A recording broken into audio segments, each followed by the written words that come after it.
So, you want to bail, you want to change, you know the whole DnD fiasco, and you want to try something else. That's completely fair. So, here I am to tell you how to abandon ship. Welcome, my name is Joker, or Joe, and here I am to explain you Call of Cthulhu. I've seen a lot of people wondering what the hell Call of Cthulhu is, so I'm gonna try to sell you on the game as fast as possible and try to explain as fast as I can. Call of Cthulhu is a horror role-playing game based off the writing of H.P. Lovecraft. You know, the Call of Cthulhu, the Mountains of Madness, the Reanimator, you name it. I'm gonna explain you the game as only if you have played D&D before. Sorry, I'm just doing one take. We're doing it live. So here's the thing. Is it combat heavy? Not really. If you're fighting Call of Cthulhu, that's good for you. Yay! But it's not what you're expected. Call of Cthulhu, it's investigative tabletop RPG. Think Sherlock Holmes, think CSI, think Law and Order.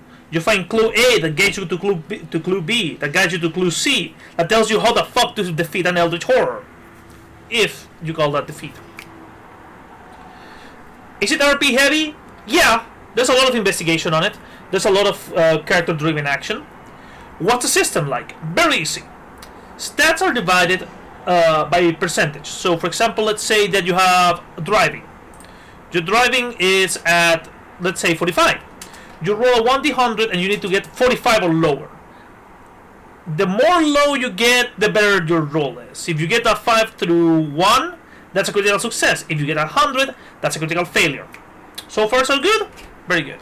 Is there alignments or other systems or morale? No. It's Call of Cthulhu, dude. What else could you expect? So, continue with the game. Call of Cthulhu itself, it's a horror game, like I said, about humanity on its last legs, where the great old ones are about to rise from the grave, to bring an orgy of death and destruction to the world. That being said, can you stop them? Depends on who you ask. Like, the end of the world is coming. You can only push it back one day. There's hope in that. Can you win? Not really. But that's the interesting part of the game itself. It's about trying to find hope where there's none. Knowing that there's things on the dark corners of the earth that lurk and try to consume humanity. And that you are one of the few people who know that the end of the world is coming in a horrible way. And your entire job is to try to stop it, because your character is an investigator. Are there classes in Call of Cthulhu? Kind of. So, you don't have paladins nor warrior classes like that. You play a person who has a job. So, doctors, scientists, archaeologists, etc., etc., etc. Examples of a good Call of Cthulhu game on movies or TV shows. Guillermo del Toro's Cabinet of Curiosities, The Autopsy is an amazing Call of Cthulhu game. Pigman's Model, of course, the movie Reanimator, The Thing by John Carpenter is a very good example of what to expect of a Call of Cthulhu game. The main thing about the Call of Cthulhu universe that you should bear in mind is that number one, characters will die. If your GM or you as a storyteller are afraid of killing player characters, don't be, dude. It's Call of Cthulhu. Are you afraid of death in game? Don't be. What happens if you go too attached to your character and your character dies? Well, that's life. In life, people dies all the time. So, is it good for long-term campaigns or short-term campaigns? Yes. Call of Cthulhu is incredibly well known for its theory in campaigns or gaming. When you play D&D, you play an ongoing series of events that conform the campaign. In Call of Cthulhu, the job is a little bit harder because there's a lot of planning. There's a lot of clues, there's a lot of things that your character can pick. And actually, shout out to my good friend, the Cthulhu Architect. He has a website where you as a storyteller can make fake documentation for your characters to find, for your players to find. Now, where was I? Oh yeah. Because of that, Call of Cthulhu is best served when you run modules like The Hunting, which is an amazing story, Mr. Corvette, I think it comes in the core book. If you want to go big or go boom, go with Horror in the Orient Express, but that game is like 2 years long in real life. Masks of Nyarlathotep. If you want something more subtle or more slow burning, go for Beyond Mountains of Badness. Books that you need. 7th edition made things easier-ish, so pay attention. You need the Storyteller and the Keeper's Rule book. Rule book. You can see it on the screen. If you want to DM the game. If you want to play it, you only need the Investigator's Guide. In my personal opinion, in my humble opinion, if you're gonna play it, you only need the Keeper's book, because that gives you the player's handbook in one. But if you want to keep it spoilers free, you should get one-on-one. Should you get the Bestiary of Call of Cthulhu?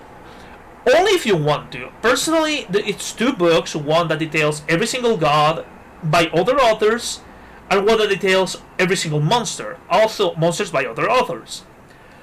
Personally, I think it's a neat addition. It will teach you how to create your own gods, but it's not something you depend on. Personally. What about the Grimoire? Yeah, Call of Cthulhu is famous for its spells. If in DnD you're used to play the support class who uses magic, yeah, the magic of Call of Cthulhu is way fucked up. It's not I cast Firewall. It's I break the tearing of reality, space, and time, and I summon something that comes from beyond. And now try to control it. That's where TPKs happened. Now, Magic in Call of Cthulhu, I would highly recommend you, if you have a player who wants to play magician type of classes, Magic is a last resort. And it's a go big or go boom. Go big or go home. But again, Call of Cthulhu is not about the combat. It's about discovering the mystery. It's about discovering what's going on in that haunted house over the hill. Why are children disappearing in town? What's wrong with the people of Innsmouth? If you want other alternatives to it, you need to bear in mind the core book comes with the 1920 setting, and you can also make it modern. There's other books like Cthulhu Through the Ages that gives you the options for Rome, the Dark Ages, Victorian Ages, and I think futuristic, but I could be wrong. How much will you spend in all this? That's an excellent question. Let's check Amazon. Sorry, I'm improvising. Let's see, ladies and gentlemen.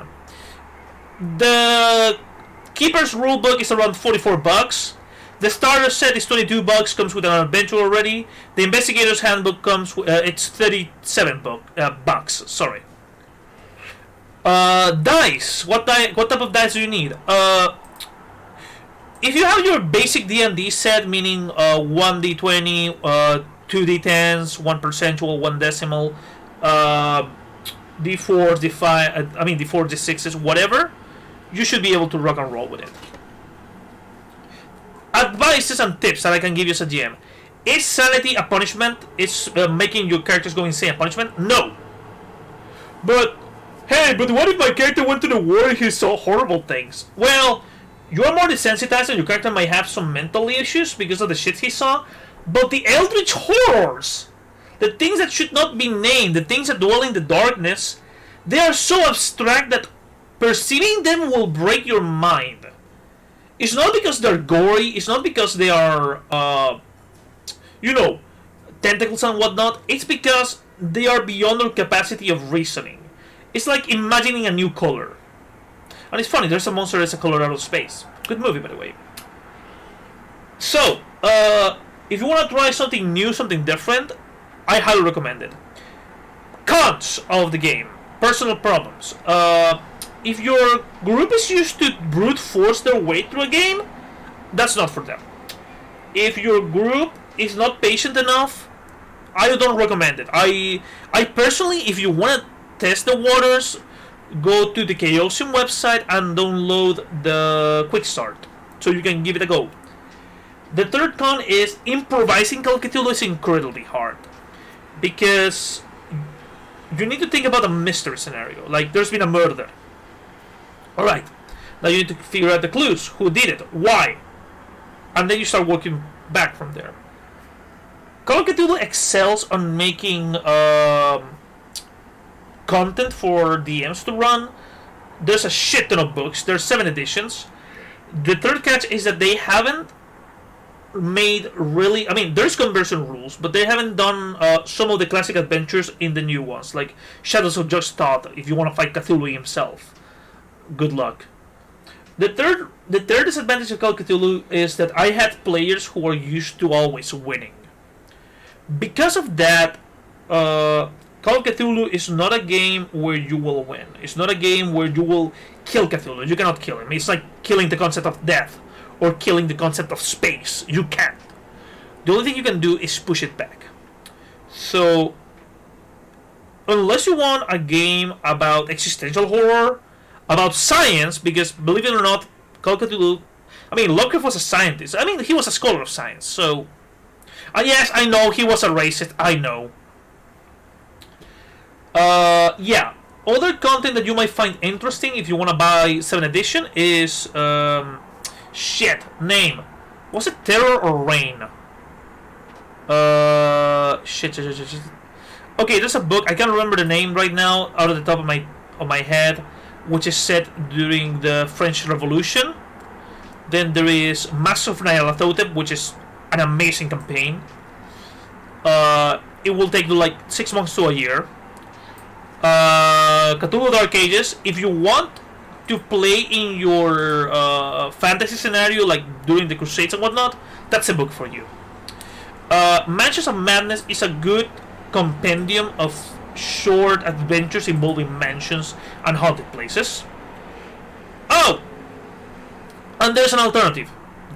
This is important. What if you want to play a more... how to put it? A less TPK Call of Cthulhu game and give your players more chances? There is Pulp Cthulhu. It's an expansion.